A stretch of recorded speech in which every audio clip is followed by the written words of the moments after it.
எதுவும் மிஞ்சாத நிலை வரும் முன்பு உடன்படிக்கையை எட்டும்படி ஈரானுக்கு அமெரிக்க அதிபர் டிரம்ப் எச்சரிக்கை விடுத்துள்ளார்.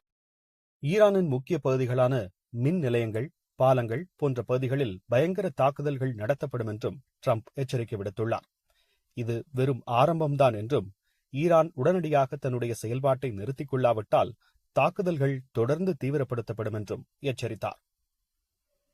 ஈரானும் இதற்கு அமெரிக்கா மீது தகுந்த பதிலடி வழங்கப்படும் என்றும், அமெரிக்காவின் போர் விமானம் சுட்டு வீழ்த்தப்பட்டுள்ளதாகவும் தெரிவித்துள்ளது.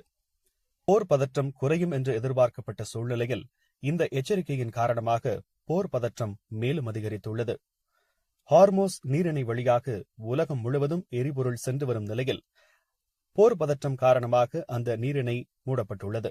இதன் காரணமாக எரிபொருள் தட்டுப்பாடு உலகம் முழுவதும் ஏற்பட்டுள்ளது. எரிபொருளின் விலை உலகம் முழுவதும் உச்சத்தை எட்டியுள்ளது. இந்தியாவிலும் இந்த விலை உயர்வு எதிரொலிக்கும் என்றே எதிர்பார்க்கப்படுகிறது. எரிவாயு தட்டுப்பாடு, பெட்ரோலிய பொருட்களின் தட்டுப்பாடு காரணமாக மக்கள் மிகுந்த பாதிப்பை சந்தித்து வருகின்றனர்.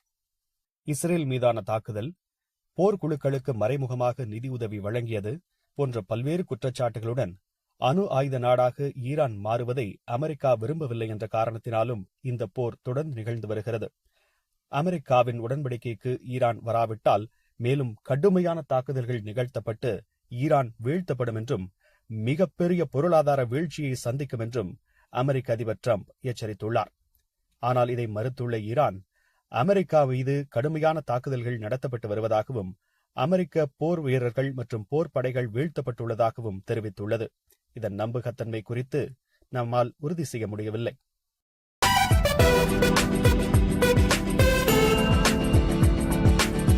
நீங்கள் பார்த்துக் கொண்டிருப்பது லோட்டஸ் நியூஸ். உண்மை மலரட்டும்.